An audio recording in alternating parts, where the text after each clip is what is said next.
Order, order. Dr. Ros Savage to move the motion. I'd like to move that this House has considered e-petition 700765 relating to compensation for women affected by state pension changes. It's an honour to serve under your chairmanship, Sir Edward, and to introduce this e-petition on behalf of the Petitions Committee.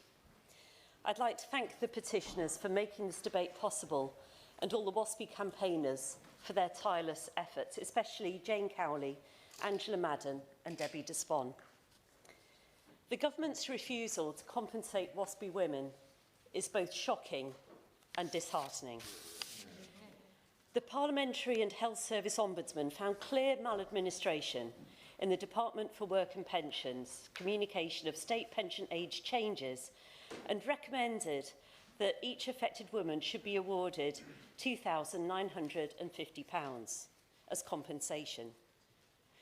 The facts of this are that despite a 15-year lead-in period, women were informed 21 years after the legislation passed, leaving many unaware of the impact on their retirement and their life plans. Shockingly, some women never received any notification at all. The DWP has yet to explain why they concluded that written notification was necessary and yet failed to provide it. The Ombudsman's instruction for Parliament to ensure compensation is extremely rare. The DWP's refusal to comply with these recommendations is almost unprecedented, occurring in less than 1% of cases. Over 200 MPs have criticised the government's inaction, including 50 Labour MPs. Will the Honourable Lady give way? I will give way. I thank the Honourable Lady for giving way and I congratulate her on opening this important debate. 74% of the public support fair compensation for WASPI women. What does it say about this place and our democracy if when 74% of the public have that opinion, we don't act as a Parliament and give WASPI women fair compensation? The honourable gentleman makes an extremely good point, and I do include that figure, that staggering amount of public support for WASPI compensation later on in my speech. Thank you. At least 80 ministers previously pledged support while in opposition, but somehow that support has not survived the transition into power.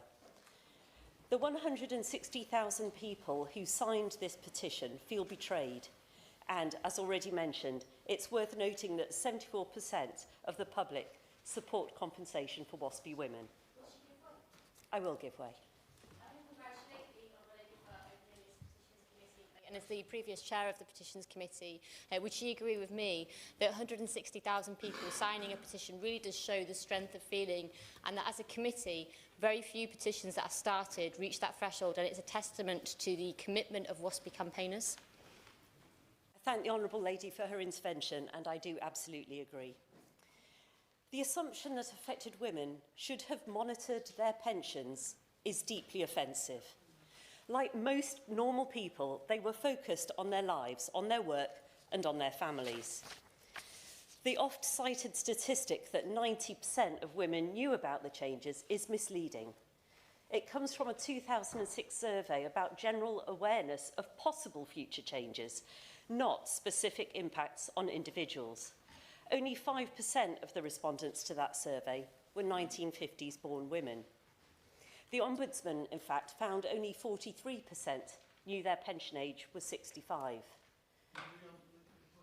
I will give way. I'm very grateful for giving way. I congratulate her on securing this debate.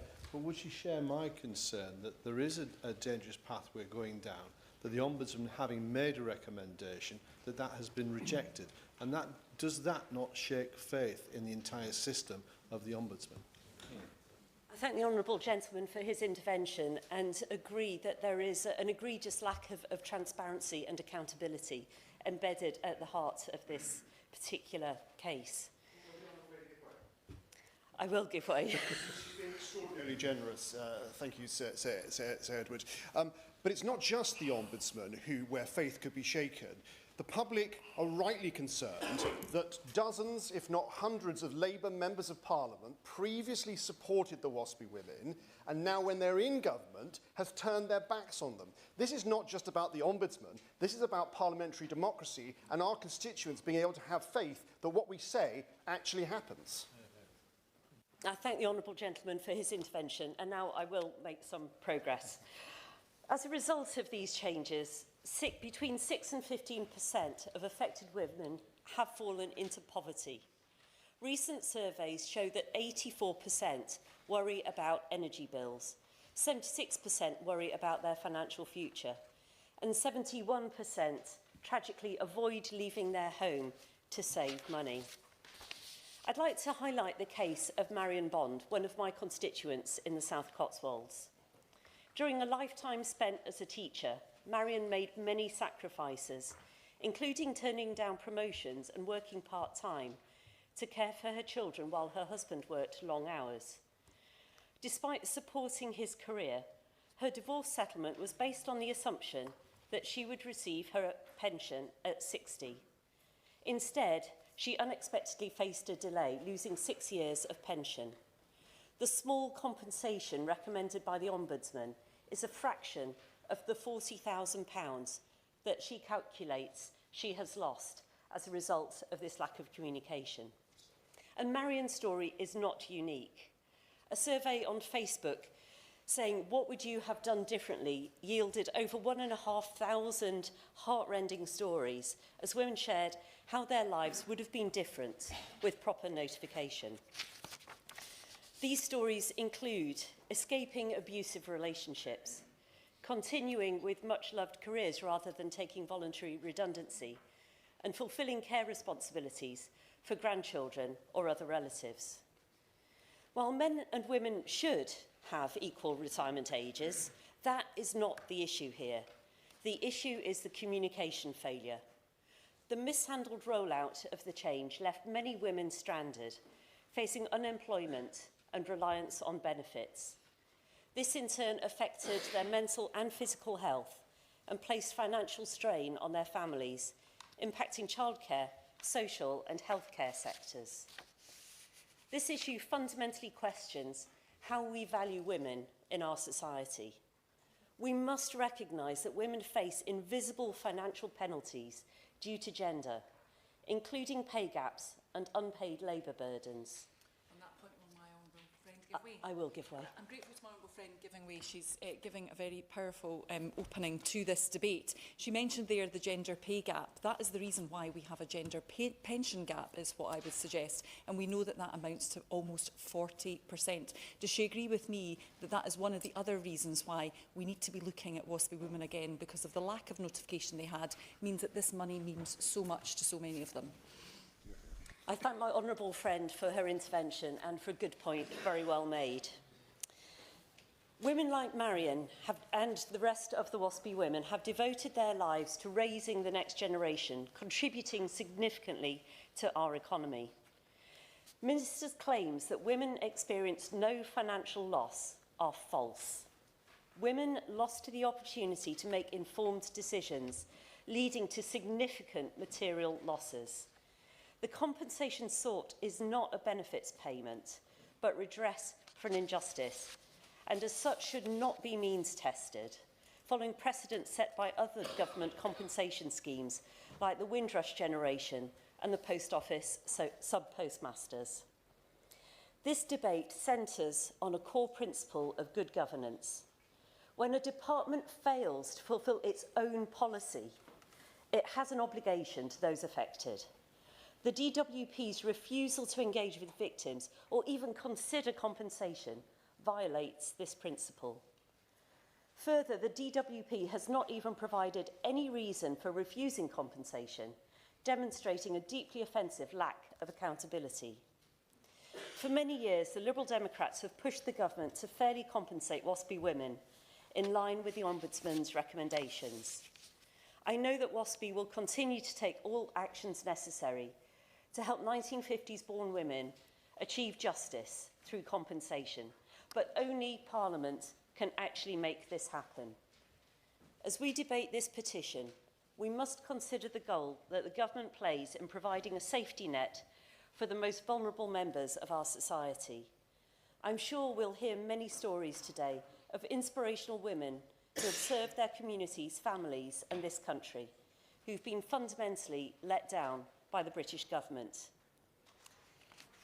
As we debate this petition, we must consider the government's role in providing a safety net for the most vulnerable. I also want to add that the clock is ticking. Over 300,000 1950s-born women have died since this campaign began, with, on average, another one passing away every 13 minutes. The solution is clear. The government must act now to compensate WASPI women fairly and swiftly. These women have served their communities, family and country, and it's time that we served them. Thank you. I remind members that they should bob if they wish to be called in the debate. As we can see, there is a very large number of honourable members trying to take part.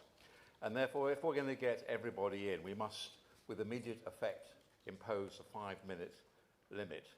And again, if we're going to get everybody in, I would ask you please to refrain as much as possible from interventions.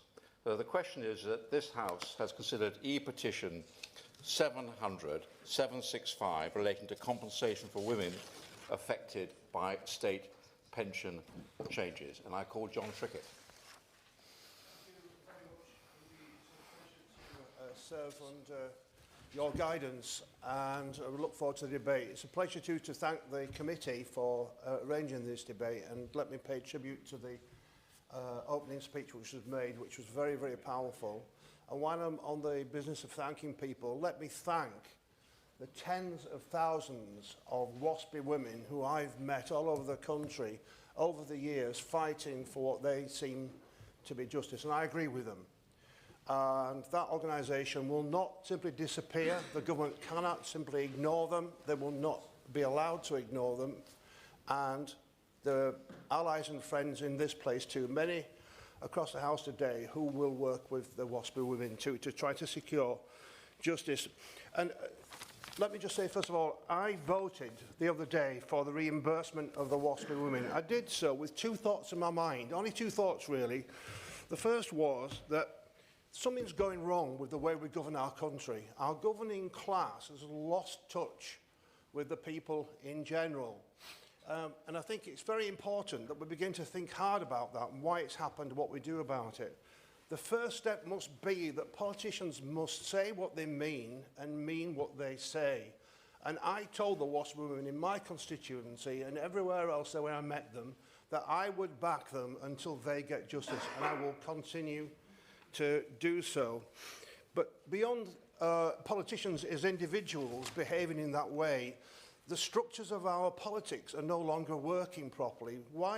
How can it be the case that the Ombudsman, who was set up particularly to allow citizens who feel an injustice, can go there separate to the state itself and pursue justice? How can it be the case that that organisation, which is there to give voice to people, can then be ignored by a government of whichever side? And while I don't think this debate should be about finger pointing between the parties, but let's just be clear, the previous government introduced this and failed to implement the Ombudsman report itself. So it's a problem for the whole House, it seems to me, and we should just remind ourselves that that is the case. Now, I also had a second thought in mind, apart from changing our politics, which was social justice. It is simply not fair, it is not just that women should have been told at the last possible moment, and with the state itself sitting on report for 28 months, that their financial arrangements would change.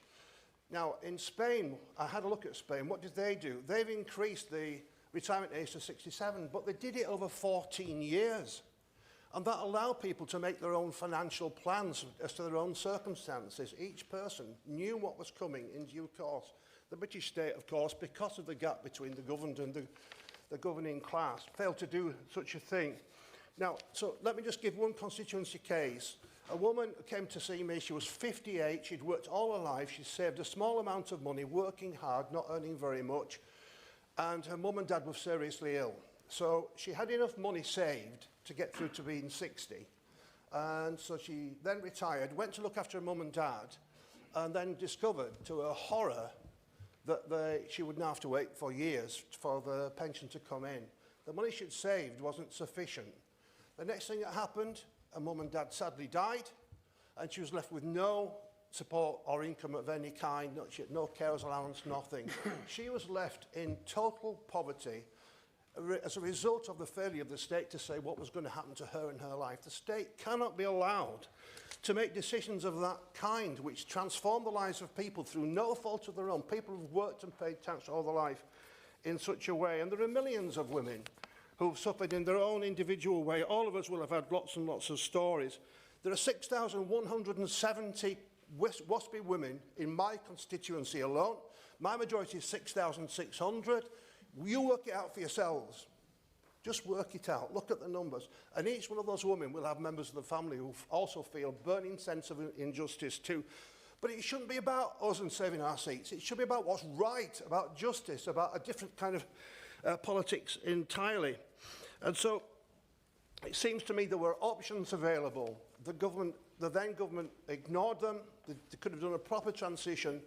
And now we've got an ombudsman report which is clear, which is making a clear recommendation, and which imposes on us, every member in this House, to implement its recommendations. And we must do that. So let me just make one final point, because... Order. 5-minute limit. I'm sorry, John. Sir John Hayes. Thank you, sir.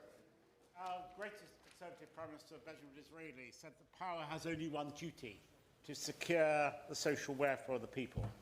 Now, being held to account cements the legitimacy which governments derive from their democratic mandate. Beyond parliamentary accountability, over time, other checks and balances have emerged. With due respect to Her excellent Select Committee and the ISC on which I serve, with its genesis in the late 1960s, the Ombudsman, perhaps in public terms, best represent that kind of independent and accountability, that sort of scrutiny. References to the Ombudsman for their considered deliberation are more than ornament to our policy. They have become an essential component of it. Members of Parliament from across the political spectrum represented in this debate today appreciate that just as things are not lightly sent to the Ombudsman, neither should their judgments be taken lightly. In particular, a government that attempts to brush under the carpet fallacies, faults and frailties identified by the Ombudsman is not just guilty of bad housekeeping, but concealing systemic failure. Yet that's exactly what has befallen the WASPI women. Those wives, mothers and grandmothers who toiled hard for Britain only to be told that their fair expectations of life after work were to be blighted by not just the consequence of government policy, the principles of which, by the way, they don't contest, but by the wholly inadequate implementation by a government department. In the words of the Ombudsman, maladministration, the DWP's communication about the 1995 Pensions Act resulted in complainants losing opportunities to make informed decisions about some things and to do some things differently, and diminished their sense of personal autonomy and financial control. The Ombudsman's remedy is to recompense on a scale, a series of levels from 1 to 6. The Ombudsman recommended level 4 in response. That means, quote, a significant and lasting injustice has to some extent affected someone's ability to live a relatively normal life. Few, if anyone, anticipated the current government's careless disregard of this just cause or the Ombudsman's recommendations. And unsurprising, because the Prime Minister himself made clear that he believed in fair and fast compensation. The Work and Pension Secretary said this injustice can't go on. I have been a long-standing supporter of the WASPI campaign. The Home Secretary said, I'm backing the WASPIs. I'll keep on fighting for a better deal for WASPI women. Even the Deputy Prime Minister said categorically that Labour would compensate the WASPI women as it is their money. I will give way to my little friend. Very quickly, I've had about 100 emails from WASPI women in my constituency. The Ombudsman found there was a case to answer. He recommended 5 options for compensation, leaning towards option 4. Even if the government wouldn't grant option 4, does my right honourable friend agree they should at least give the WASPI women something? I'm grateful to my honourable friend's intervention. In working alongside the member for Salford and the mover of the motion today, I met many WASPI women and have since. They are not unreasonable. They don't actually expect every line of their most ambitious desire to be met, but they did expect the government to make some proper reference back to the Ombudsman report and consequently to approach them with a proposal to settle their demands. Yeah.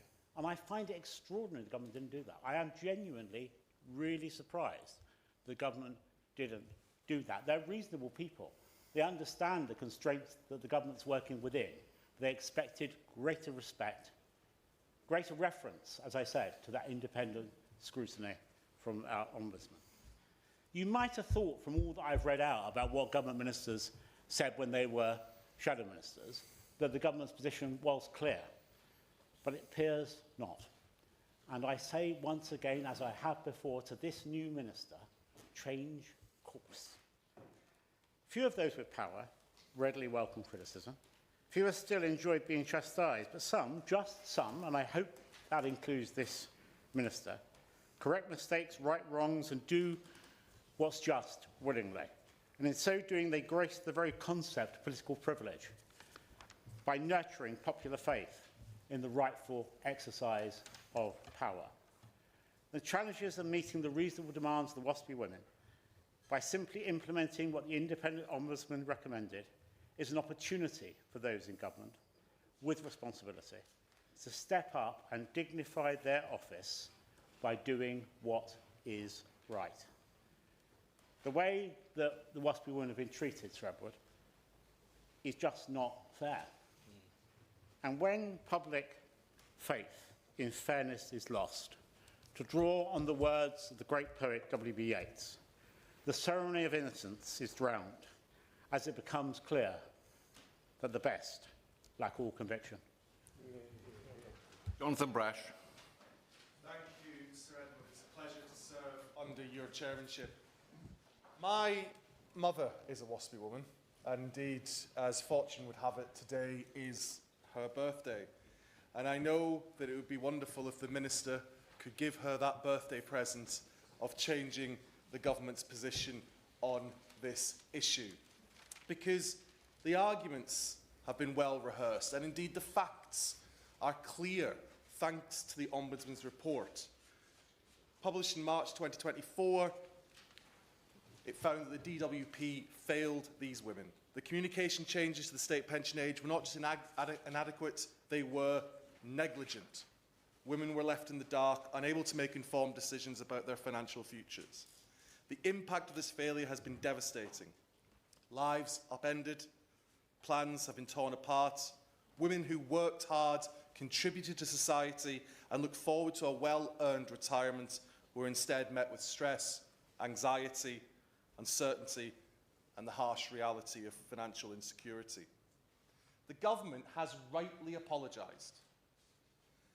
But I would gently say to the Minister, it is somewhat intellectually incoherent to apologise, but then also offer reasons, such as claiming that 90% of women knew, as to why compensation should not be paid.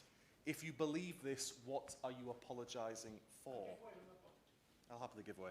I thank the honourable gentleman for giving way and wishes Mother a very happy birthday. It is a great, great date of birth to share. He's obviously absolutely right that the Ombudsman's report concluded that there had been maladministration between 2005-2007, that some women had suffered a loss as a result of that maladministration. The government accepts there was that maladministration. The Ombudsman's then left it to Parliament to decide how to make sure that those who suffered loss get properly recompensed. What would it say about us as a Parliament if we decide that, yes, the maladministration is there, the loss is there, but frankly, we're not going to do anything about it? thank the honourable member for his intervention. And yes, I agree. And you make the point that it's down to Parliament. And I think that is an interesting point within this debate, that it's actually down to Parliament, because it is a parliamentary ombudsman rather than ministers. I have to point out, though, it would have been helpful if the Ombudsman's report had not been kicked into the long grass by the previous administration. I do continue to believe that other options were available to ministers, other than simply saying no.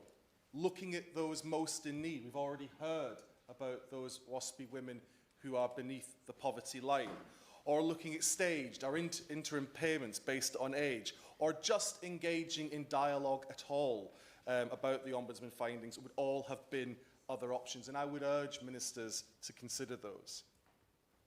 But rather to rehearse these arguments once again, as they have been many times, I want to talk more broadly about the impact this has on our politics. Indeed, my right honourable friend started with his remarks in this regard as well. You cannot leverage votes on an issue in opposition only to turn round in government and say no. Because this risks disenfranchisement of our voters. And history tells us, some very recent history tells us, that disenfranchisement does not lead to voters voting for no one. It leads them voting for anyone. And that is a danger that this country faces right now in terms of our politics and the trust in it. Voters' trust is rightly hard won, but it is very easily lost. During the general election campaign, on countless doorsteps, in numerous emails and conversations, I was challenged by Hartlepool voters on the WASPI issue. And to every single one of them, I pledged them my support. I stood by them as they campaigned, and I told them that if I became their Member of Parliament, I would always stand up for them, and I will not renege on that promise. I remember one such doorstep where I was joined by a senior member of the then shadow cabinet. The voter, fixing the shadow minister with a stare, gestured to me and said, "But how can we trust him?" And the reply came from the shadow minister, "Well, Jonathan, is Hartlepool first, country second, and party third." And I'm very happy to say that that remains the case. I'm not here to bash my party or my government. Politics isn't a binary thing. Although many will disagree, I believe that standing up and saying when you think something is wrong is a profound act of loyalty to my party. It is my duty to stand up for WASPI women. It's the promise I made to them. And no matter the consequence, that will never change. Thank you. Graham Leadbitter.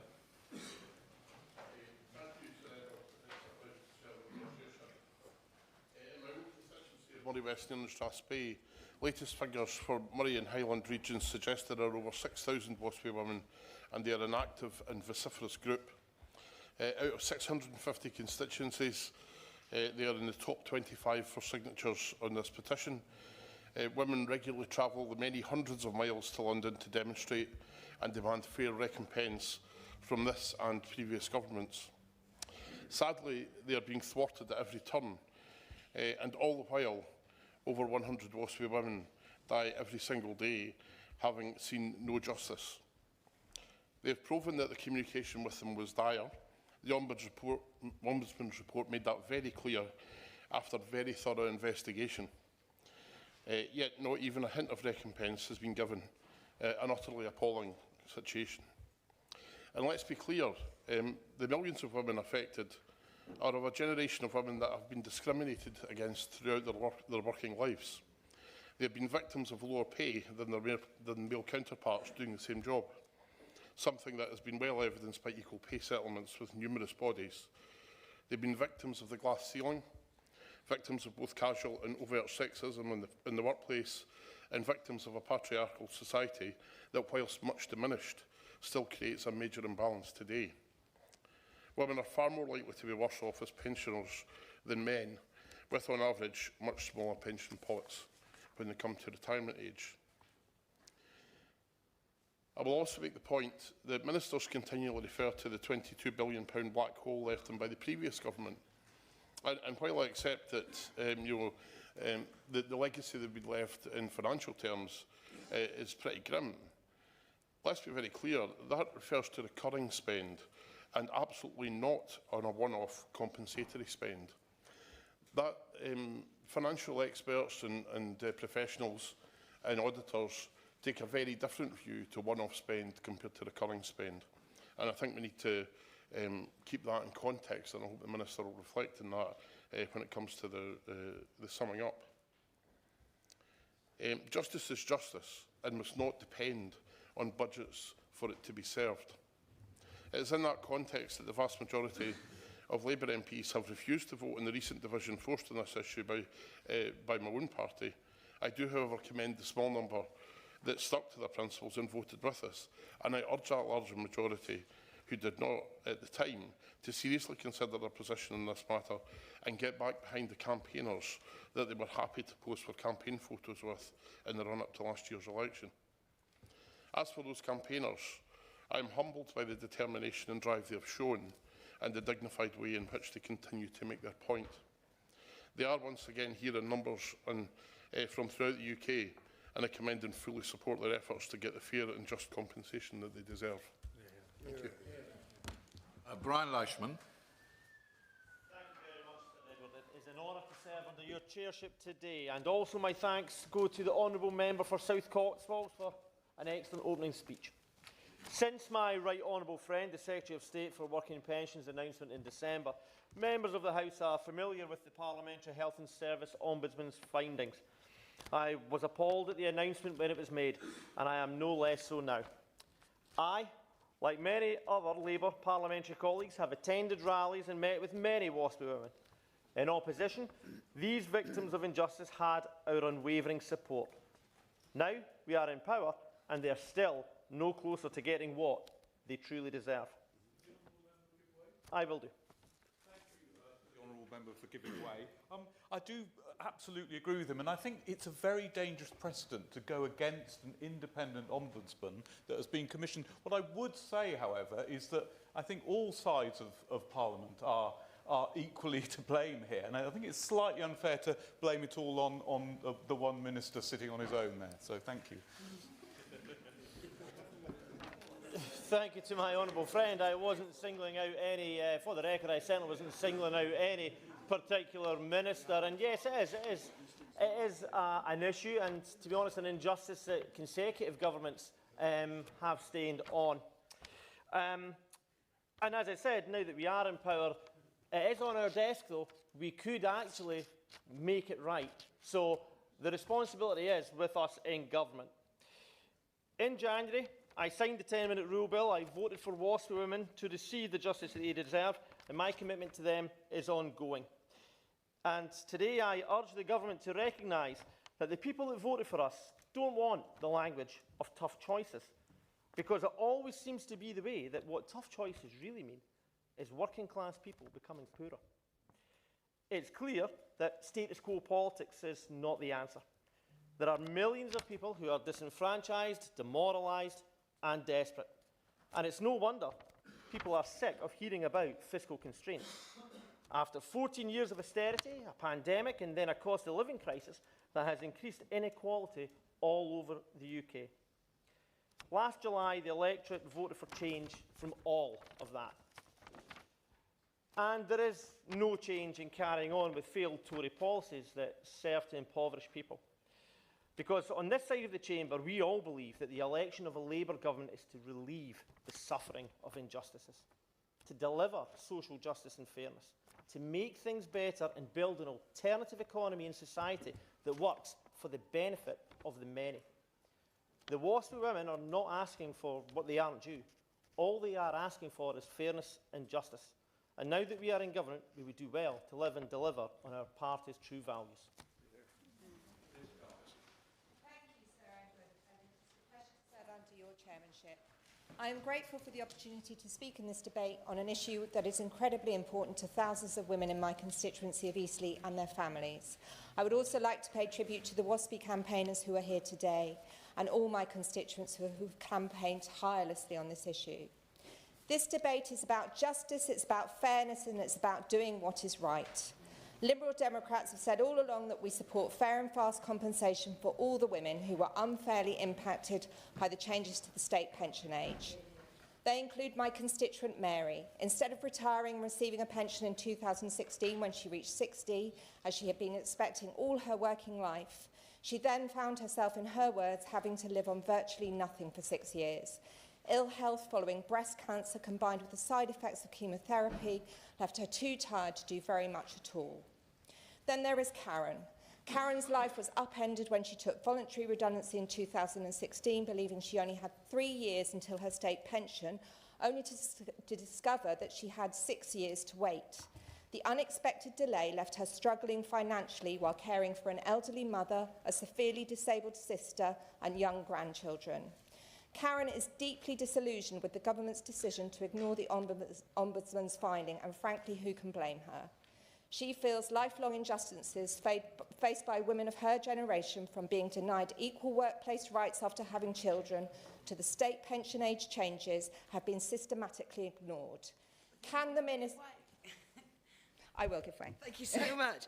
I just wanted to ask if you would agree with me that the WASPI women are rightly using the word gaslighting to describe the fact that the government is suggesting there's no problem here, that everybody knew, by not standing by its pledge in opposition as if it was never made, and that this really does strike a bit harshly at people who are women who've spent their whole lives facing other aspects of sexism in the way that you've described. Well, my honourable friend makes an excellent point, and I will come on to that a little bit later. Mary and Karen, like so many of my constituents who were impacted by the changes to the state pension age, feel incredibly let down by the government. After so long of being ignored by the previous Conservative government, they really believe the MPs who told them they supported their claim for fair and fast compensation. The government should be compensating these women because it is the right thing to do.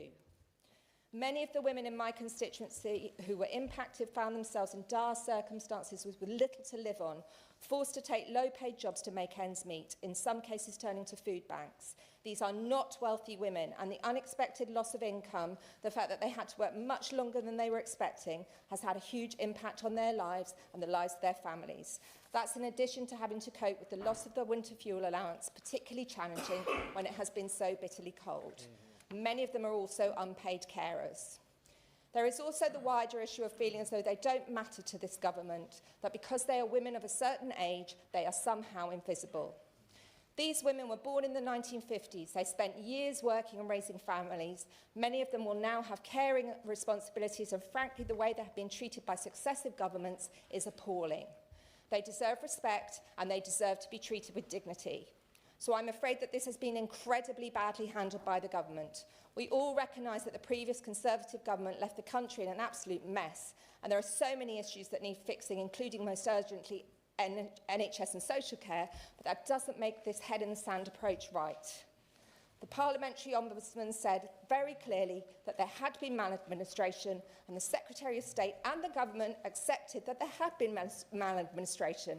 To turn around and say, we're sorry about what happened, but we just don't have the money to compensate you, simply isn't good enough. These women feel betrayed. Telling them that 90% of them knew about the changes when the Ombudsman found that that wasn't the case is gaslighting. Indeed, the Ombudsman stated that 43% of the women knew. That's quite a difference. And if the government continues to ignore the Parliamentary and Health Service Ombudsman's recommendation for compensation, it raises the question, what is the point of the Ombudsman? I would ask the Minister, where else can people turn if they are victims of maladministration or wrongdoing and feel that no one is listening to them? Many women maintain they didn't receive letters at all, and the DWP does not have a record of who it wrote to. I can well believe this. If you've had any dealings with the DWP, either as a private citizen or on behalf of constituents, you'll know what a nightmare it can be. And I suspect if you ask many people, even now, do you know the exact date you can retire and receive the state pension, they probably wouldn't know. So I urge the government to reconsider its response and look at providing a scheme of compensation, starting with those on pension credit. We know that the government is facing incredibly difficult challenges, but ignoring the voices of thousands and thousands of women is a huge mistake. This issue is not going to go away. Douglas McAllister. Thank you, Mr. Chair. And it's a pleasure to serve under your chairship, Sir Edward. It is right that this House should consider compensation for women affected by changes to the state pension age. Before, during and after the general election, I pledged my support to the women of Western Bartonshire affected by this injustice. Close to 6,000 of them. It was right and fair to do so then, and I cannot and will not turn my back on them now. I continue to support Western Bartonshire WASPI women, led by their inspirational coordinator, Elizabeth Daly. In March 2024, the PHSO's Stage 2 and 3 report found clear maladministration in the way the DWP communicated state pension age changes. I am clear, based on the communication I've received from my constituents, that they did not know that their state pension age was changing, or if they did, they received this information far too late to make the necessary adjustments to their retirement plans. Also, the PHSO instructed Parliament, instructed all of us to consider the findings, the rare but necessary step of laying before Parliament the report. Not just the Department or the Government. It was for us to consider the findings, apologise and issue compensation. For that very welcome apology for maladministration to be in any way meaningful, there must be redress for the injustice. There must be compensation.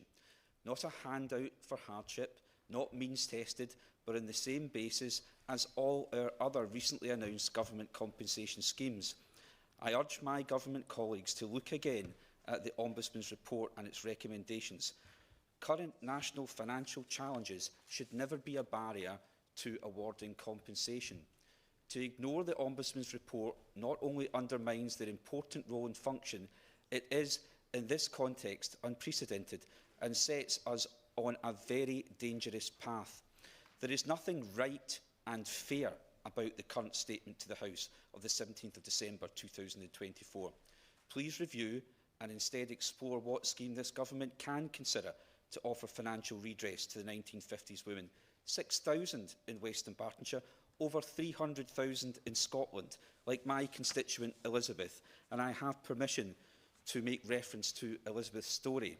Elizabeth said, "I left school and started working in the summer of 1971, age 15. I was expected to retire on my 60th birthday, which was December 2015. In the summer of 2014, my husband took gravely ill and was in ICU for several weeks and hospitalised for 3 months in total. He was discharged with a walking frame and tube feeding, which I had to be trained to administer. I was given compassionate leave when required and allowed to temporarily reduce my working hours for 6 months. After that period, I had maximising attendance review and had to decide to return to full-time or permanently reduce my hours to 17.5. I had to choose the latter, as he was still very weak and dependent. After he had a relapse, I was absent again. I had another maximising attendance review.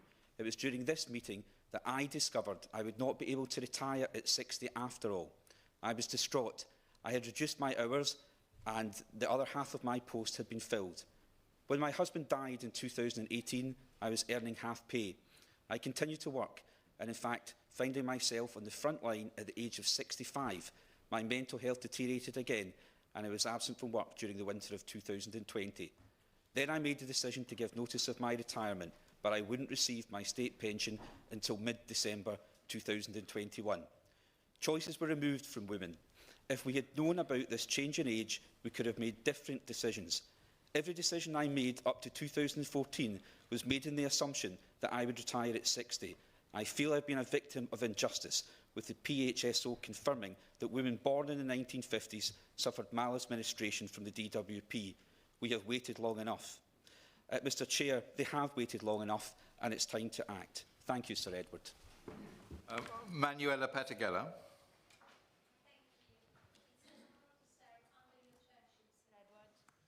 thank the honourable member for South Cotswolds for opening this debate, and thanks to the hundreds of thousands of residents who have signed this important petition and to the formidable campaigners. My constituency of Stratford-on-Avon has an estimated 6,500 women who have been impacted by this pension injustice. Many have contacted me to let me know of their feeling of betrayal by those who should put wrongs right. For years, millions of WASPI women have fought for justice after being failed by successive governments. These women work hard, contributed to our society and played by the rules, only to have their state pension age changed without proper notice, leaving many financially stranded. The Ombudsman ruling was clear. The government's failure to communicate these changes caused real financial hardship, and those affected deserve compensation. Thousands have died without justice or redress. And yet, what did we hear in December? That the DWP was rejecting the Ombudsman recommended compensation. Instead of standing up for these women, they turned their backs on them. Let's be clear, this is not just about payouts. This is about acknowledging the harm done, about recognizing the stress, the anxiety, the broken plans, the financial insecurity, and the poverty these women now face. Yes, I will. For giving way. WASPI women clearly should be fairly compensated. I've got a woman that I spoke to just this week who lives in Street. She worked hard for 40 years, but has recently been made homeless. She's been evicted as a result of not receiving fair compensation. So does my honourable friend agree with me that the government should reverse their decision and give WASPI women the compensation that they deserve? Thank you, my honourable friend, and I fully agree. I've heard as well of women who had to keep working despite ill health, who have had to use up all their life savings, who have faced poverty and they're facing poverty now. The Liberal Democrats have long stood with WASPI women. We made a manifesto commitment to fight for fair compensation, and we will not let this issue drop. The previous Conservative government failed to implement the recommendations. This Labour government had a chance to do the right thing. It still does, so please do. We will not stop fighting until these women get the compensation they deserve. It is time for this government to listen, to act, and to deliver justice for WASPI women. Thank you. Ian Byrne. It's always a pleasure to serve under your chairship, and I'd just like to add an apology from John McDonnell, who would normally be able, unfortunately, he's chairing a disability cuts meeting as we speak. There are more than 5,000 women in my Liverpool West Derby constituency affected by these pension changes. I've sat down with many of them. Now their lives are being changed forever by a political decision. Plans scrapped, and many of these proud women have been forced into poverty. The Minister cannot brush aside the fact that the Parliamentary and Health Service Ombudsman report published in March 2024 vindicated the WASPI's campaign's assertion that women involved are being unjustly treated and denied money to them. The report made it clear that the DWP should acknowledge its failings and apologise for the impact it had on complaints and others affected. And the Ombudsman also ruled that compensation is owed, but that as it cannot order compensation, it is for the government to determine the terms of this redress. And at last, we had a ruling which reflected the injustice, and Parliament was given a clear instruction by the Ombudsman to fix this mess. It had been the expectation of many, including myself, that the new government would right this historic wrong and deliver compensation as a matter of urgency at an amount that was fair and just. When the Secretary of State stood up and announced that no compensation at all would be paid to our 50s-born women, the shock and despair was felt across the UK. It was palpable. And the shock and anger felt by my constituents at this decision has been made absolutely crystal clear to me on a number of occasions. On Friday, Minister, I'm opening the Centre for Social Justice in West Derby, and I am absolutely sure that many over 50s women will be coming through the doors asking for help after so many blows from political choices made in this place, from the pension changes, from austerity to the winter fuel payment cut. It's endless, and it feels endless for them women. It's simply an injustice that must be put right. I told the previous governments in a similar debate in this place last year, this is an injustice that needs to be addressed urgently. It's completely unacceptable that the government has so far refused to take action to right this wrong. There is nothing to stop the government taking immediate action to provide compensation. I, like many others in this place speaking in this debate, I've pledged my support to the WASPI women on a number of occasions, and over 50s women, and I continue to do that, and I stand steadfast by that pledge of support. I've been to Downing Street twice, recently last month, to call for full restitution, but also, Minister, mediation with the groups. They've made an offer to work with the government to look at how we can get out of this logjam. And at Prime Minister's questions in December, I asked the Prime Minister to let Parliament decide if compensation should be paid. A call I make again today to the Minister, what I believe should be a free vote in Parliament on the issue, so we get a true reflection of the will of this place. The current position is the wrong position, and I genuinely urge the government to rethink it.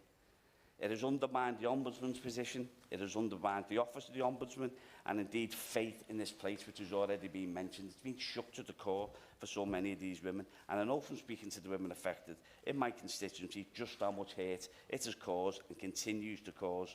The sense of betrayal of politics, of this place and of our government is absolutely palpable, and I urge the Minister, on behalf of the many Liverpool West Derby constituents affected by this injustice, to rethink, change course and sit down, mediation, and eventually we can award compensation to all those infected by this absolutely grievous injustice. Rinde. Thank you, Sir Edward. It's an honour to serve under your chairmanship, and I congratulate the 160,000 individuals who signed the e-petition to secure this debate, and to my honourable friend, the member for South Cotswolds, for opening it with power and with passion. All with a view to helping to address a grave injustice, one that has affected millions of women across our country, including in Eastbourne, known for being home to many a great pensioner. And we all know that the WASPI women were let down by successive governments when an increase to the state pension age was implemented without proper communication and without proper notice. And as a result, these women, many of whom had worked for decades, paid into the system in good faith, only to find their retirement plans shattered with little time to adjust. This scandal has left many women in financial hardship, forced to continue working or unable to retire with dignity. And one of them is Yvonne, one of my constituents in Eastbourne. And she said in a letter to me, I was offered early retirement. I did my sums as carefully as I could, as I still had a mortgage to pay, and I accepted the early retirement offer. It was only after everything was signed and settled did I discover that the months was now changed into years. This meant having to find work for longer than I expected, and giving up the plans my husband and I have. And there will be so many more women represented by members across political divides in this room who are in very similar scenarios. Of course I will. I thank my honourable friend for giving way, and his story of Yvonne from his constituency reminds me of my constituent Christina, who had a long career in the NHS and took a lower paid job in 2012 on the assumption that she would be able to claim her state pension in 2016. It wasn't until she contacted the DWP after she'd left the NHS that she found out that she wasn't entitled to that state pension for double the amount of time that she thought she'd have to survive on a smaller income. So this has been the experience of countless women in my constituency and across the country who've planned their retirements and futures based on information that they were never given. So does the honourable friend agree with me that the continued betrayal of these women by successive governments is disgraceful, and it's ignoring the Ombudsman recommendation sets a dangerous precedent? I could not agree more with my honourable friend, and nor could, it seems, the Ombudsman, because they have been very clear that these women suffered maladministration and that they should be compensated. No ifs and no buts. It's therefore grossly unjust that the government has ruled out such compensation, despite apologising for the injustice that's been recognised. And compensation is not just a political issue. In my view, it is a moral obligation. And I would therefore urge the government to act on the Ombudsman's findings and U-turn on its refusal to provide fair compensation to the WASPI women. Liberal Democrats stand with the WASPI women's continued fight for compensation, and I'm proud to stand alongside WASPI women like Angela Boas in Eastbourne to continue fighting for the justice that they need and they deserve.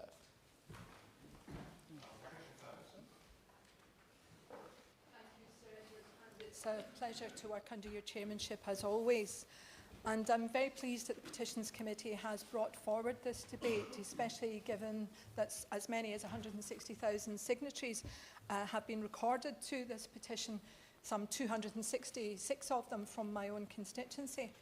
And I'd like to begin by thanking all of those who have written to me and all of those who have campaigned and fought so hard over the years to try to take forward the issue of WASPI women to a successful conclusion.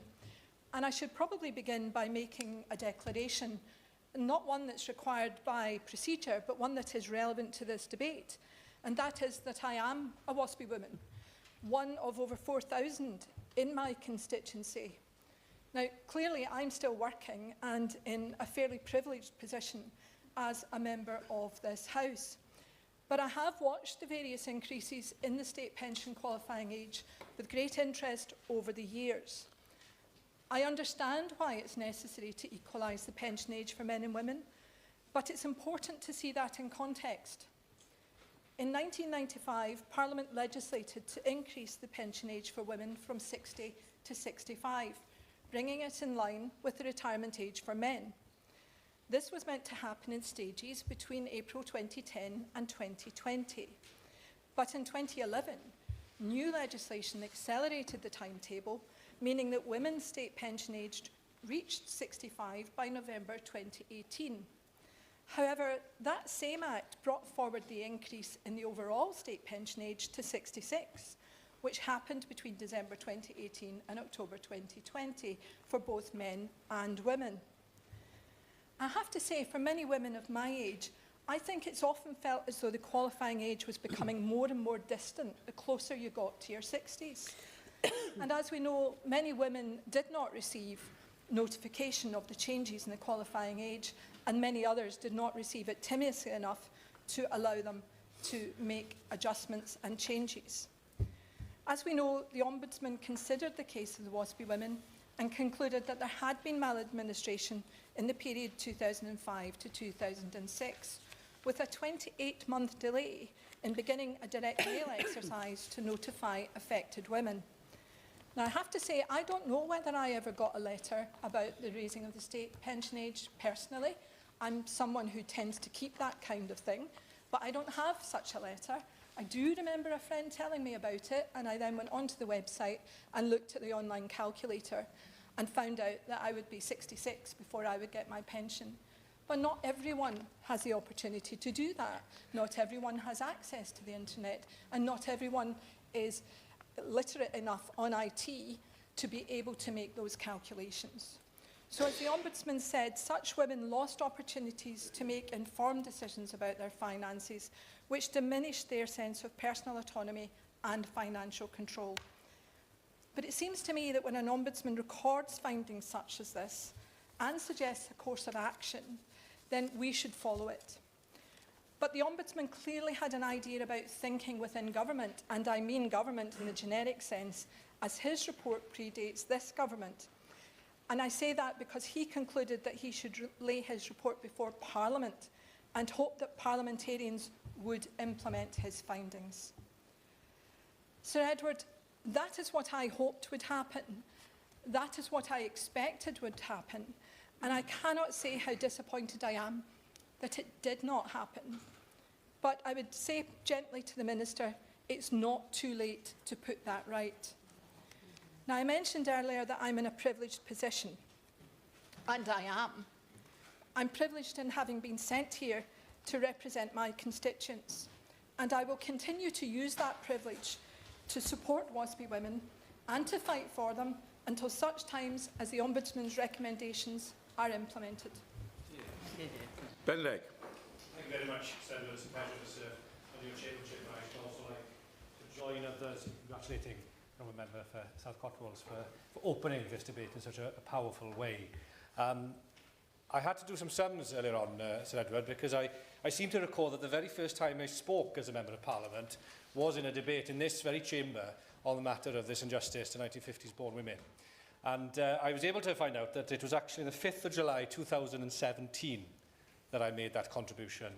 And if I recall, during that day there was, as there seems to be this afternoon, a great consensus amongst members that 1950s born women have indeed suffered a great injustice. What has changed since then, however, is that we have had years of debates, of petitions, of demonstrations, and an investigation by the Ombudsman, who's also found in their favour. Little could I have imagined back then, some 8 years ago now, that we would be standing here in this very chamber debating and agreeing yet again that a great injustice had befallen 1950s born women, and yet we'd be arguing about a government refusing to implement and to honour the recommendations of the Ombudsman. It would be easy to despair if it wasn't for the absolute inspiration that is the 1950s born women of my constituency. The thousands of women who have spent the past eight or so years diligently attending meetings, organising petitions, offering support to each other, because the impact of this maladministration is severe, as other members have mentioned. People have fallen to great financial hardship and distress, and far too often that has also led to strain on family relationships as well as an impact on people's health. But these women have stuck together, they've organised, they've ensured that they give each other support in the darkest of days, and more importantly, they set about the task of diligently collecting the information and the evidence required of them to prove their case as part of the Ombudsman's process. And so I would agree with all those who have spoken before me that having done that, having jumped through the many hoops of the various stages of the Ombudsman process and some compiling cases to the independent case examiner, of having done all that, proven their case, having the Ombudsman rule in their favour, for us to then fail to offer them that justice is a real travesty. And I would agree with others who claim that it does call into question not only the integrity of the Ombudsman process itself, but perhaps more fundamentally the whole democratic process as embodied by this Parliament. I'm extremely grateful to the Honourable Gentleman for making a powerful and eloquent case. And he's absolutely right that this goes beyond even the just case of the WASPI women to something more fundamental about how governments are held to account and how they willingly deal with that. You know, this is not something that should be extracted with pain and anguish from a government. It's something the government should step forward, change heart, change tune, and deliver. Well, I thank the Honourable Member for that intervention, and I very much agree. We have an opportunity to right this wrong now. And not only would it be delivering justice to the 1950s born women who've suffered as a consequence of these changes, or the failure in communicating these changes to the state pension age, but it will also do a very important contribution to restoring faith in MPs, in Parliament, and the whole democratic process. And so I very much hope that the government can reconsider on this matter.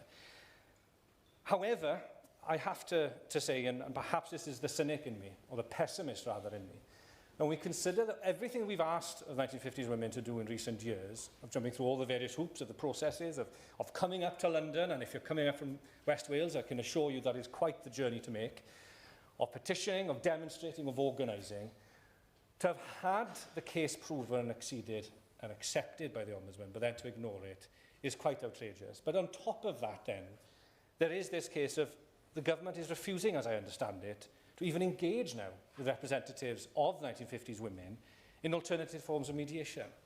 And perhaps worse of all, and this would be my one call and request of the Minister, give Parliament the opportunity and government time to vote on this matter.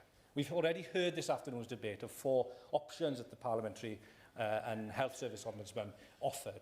Give us that chance to express and voice the will of Parliament, because I am confident that there is that consensus in Parliament that we do want to see justice done to a generation of quite inspiring women that I feel incredibly honoured to represent.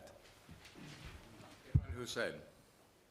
Thank you, Sir Edward. Of course, it's a pleasure to serve under your chairmanship. And can I also say this is a very important debate that matters very greatly to all of my constituents, but in particular impacts 4,900 women in my constituency, as has been said by my honourable friend who very eloquently opened this debate. Over 3.7 million women born in the 1950s have suffered grave injustices because of the change to state pension age brought about in 95, 2007 and 2011.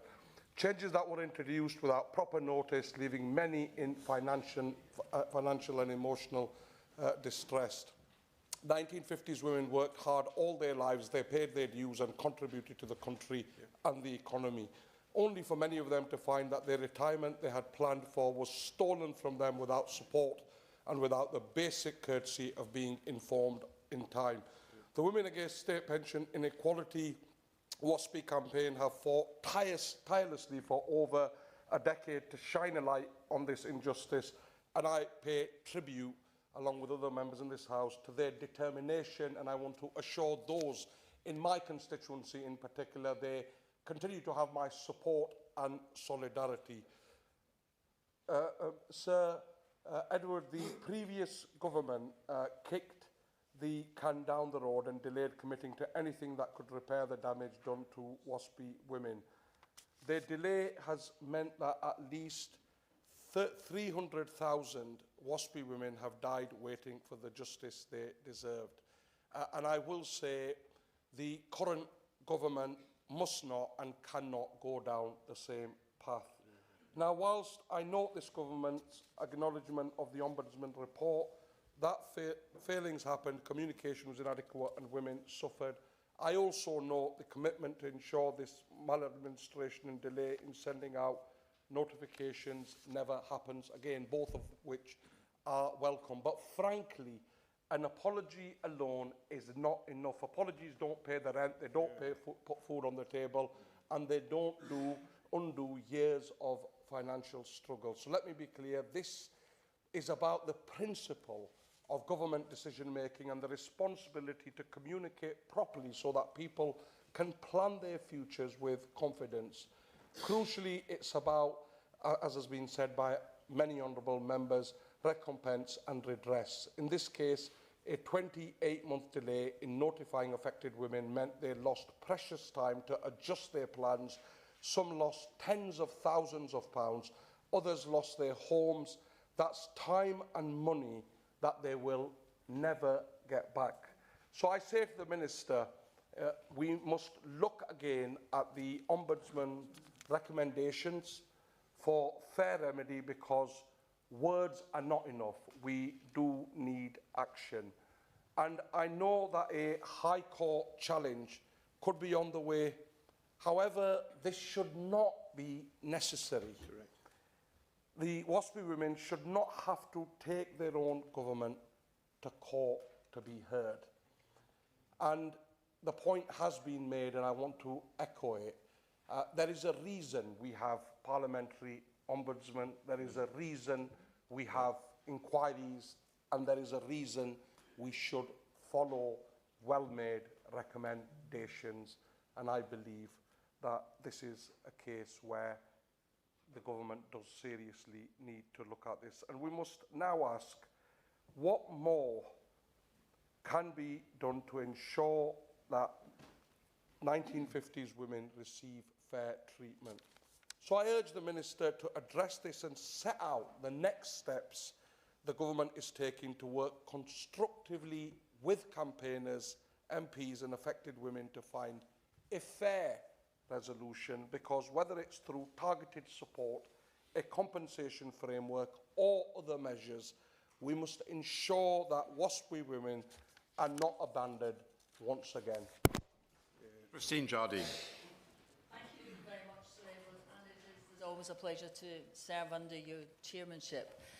And I also thank the Honourable Member for Cotswold South for introducing this debate and pay tribute to the many women who've come along. I'd love to say it's a pleasure to take part in this debate, but it's not. After 8 years of taking part in debates and protests and meetings and APPG meetings and private members' bills about this issue and waiting on the Ombudsman's report, it is above all frustrating that we're having to do it yet again because the government has failed, in my eyes, in its responsibility to uphold the Ombudsman's recommendations. And there's a particular irony for me in that last week I was in New York at the Commission on the Status of Women in the World, and I come back here and I wonder exactly what this debate and the situation that the WASPI women find themselves in says about the status of women in this country, when a generation, as has been said, who worked hard, paid their taxes and their national insurance, are now finding that there's no compensation, even though the government admits that it let them down. One other thing which strikes me, though, looking at the Labour benches across from me, is hope that if so many Labour MPs recognise the flaw, the failing in this government's stance on WASPI women, perhaps the government will listen. It's not listening to the opposition, it's not listening to the WASPI women. Perhaps it will listen to its own MPs when they say, you've got this wrong, you're letting these women down, and we will have an end to this. Because when I was elected almost 8 years ago now, I admit I didn't know much about the WASPI women and their case. But one of the first women who came to me when I was elected had been affected. Her letter from the DWP was late. By the time she had made her decisions about her financial future decisions before it reached her. She was less than 2 years away from retirement when she was told she would have to wait an additional 5 years. And like many women, she lost out financially. Many women will also have been let down by this government's decision to not award compensation. And one point I would make is that the previous government was criticised for kicking it into the long grass. They did. But this government had an opportunity to overturn that. And they haven't taken it, despite the promises which many of them made, many cabinet ministers made before the general election. Instead, it's turned its back on millions of pension-age women who were wronged through no fault of their own. For years, we have pushed the government to do something. And I suspect that the WASPI women, not just here but up and down the country, felt in July of last year that a corner had been turned and that the Ombudsman's report would be upheld, that a Labour government would stand by them. I think the time has come when the Labour government has to be as good as its word to the WASPI women and take action. Thank you. Elaine Stewart. Petitions are powerful tools for democracy and amplifies people's fighting for a cause. Listening to these voices is just as important. My sister is a WASPI woman, and I stand here to voice my support for all WASPI women. These courageous and resilient women have faced an injustice. They have toiled throughout their lives, often battling against societal disadvantages. They are not just campaigners, they are our mothers, our grandmothers, and they are the pillars of our families and communities. The sudden and unexpected change to the state pension age has plunged some women into financial disrepair, forcing them to struggle during during a time which should be their golden years. I am immensely proud to support a Labour government that has tirelessly worked to rectify historic wrongs, from addressing mine workers' pension to supporting LGBT veterans and compensating victims of infected blood scandal. This government has consistently stood against injustice, but failed to recognise this one. The WASPI women were not given adequate notice nor time to prepare for these changes. Many had planned their futures based on the original pension age, only to have their lives disrupted without proper consultation or consideration. The government must confront this injustice and provide fair compensation to those affected. It is time to right this wrong. We must learn from the past to ensure that no other generation endures this unfair treatment. The DW claims 90% of women were aware of the changes to the state pension, which means that 10% were left in the dark due to the DWP's failure to provide timely information. The DWP's communication failures affects the lives of WASPI women, particularly the most vulnerable. The Parliamentary Ombudsman found that the Department of Work and Pensions committed maladministration by failing to effectively communicate the changes to the state pension age and recommendations that the government provided compensation to the affected women. It is impossible to quantify the financial hardship and emotional distress these women have endured. But we also must recognise that this government inherited a £22 billion financial deficit from the Conservatives.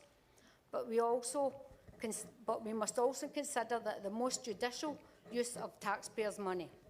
Having said that, I implore the DWP and the Minister to revisit this issue with urgency and compassion it deserves. I am standing here and I am reminded of Margaret, a constituent from Cumnock. She was a devoted single mother who worked tirelessly to provide for her children and uphold her responsibilities to society. In her words, I paid my way. I promised Margaret that I would fight for justice on her behalf. When the decision was made not to compensate, I returned to visit Margaret and reaffirmed my commitment to her. Now, by standing here, I want to amplify the voices of Margaret, Lynn and Francis and countless others like them. We need to share the story of the WASPI women, and in doing that, we need to push for justice. Thank you. Seamus Logan. Thank you, Sir Edward. It's a pleasure to serve under you, and I thank the petitioners and the member for South Cotswolds in bringing this debate today and leading the debate. The claim that the government has made is that 90% of affected women knew of the changes to their state pension age. This survey was not representative of the affected cohort. Around 200 women born in the 1950s were asked out of a total sample size of 1,950 people. And so I asked the Minister, as the WASPI campaigners ask, is it fair to let the DWP mark their own homework? And I also asked the Minister to explain why they have taken the almost unprecedented step of ignoring the independent findings of the Parliamentary and Health Services Ombudsman. Several hundred women in my constituency, along with thousands of other women in Scotland, signed the petition to introduce a compensation scheme. Almost 160,000 across these islands. And I'm sorry, Sir Edward, if I sound angry on this very auspicious day, and I must say I wish everyone here, and you, Sir Edward, and people watching at home, a very happy St. Patrick's Day. But I am angry, and I reflect the anger of the WASPI women. It's the human aspect of this decision that so sticks in the craw. Pensioners seem to be singled out as the ones to take the hardest cuts of all. Many WASPI women have written to me talking of losing family and friends who never lived to see the justice for their loss. This was a government elected on promises, many of them in Scottish constituencies, a promise of change. Yet all we see are a series of broken promises. National insurance rises, the family farm tax, pensioners and fuel poverty, the Scotch whisky industry, lower energy prices, the two-child cap. SNP supporters last July lent Labour candidates their vote. They believed the promises that were made. Read my lips, said Anna Sarwar. No more austerity under Labour. Yet what we see is attack after attack on the most vulnerable people. And here we have the WASPI women, people that many Labour candidates stood with, had their photographs taken with, holding placards promising their support, and this government has spurned them. Well, hell hath no fury. The WASPI women won't forget, along with all the other broken promises. When Labour MPs, and I've heard many Scottish Labour MPs speaking here today, when Labour MPs had a chance to support our motion, only one Scottish Labour MP voted with us. One. 2026 and the Scottish Holyrood elections are just around the corner, and 2029 may seem like a long way off. But like the WASPI women, voters will not forget their broken promises. And so I say, Sir Edward, and to this government, give WASPI women the justice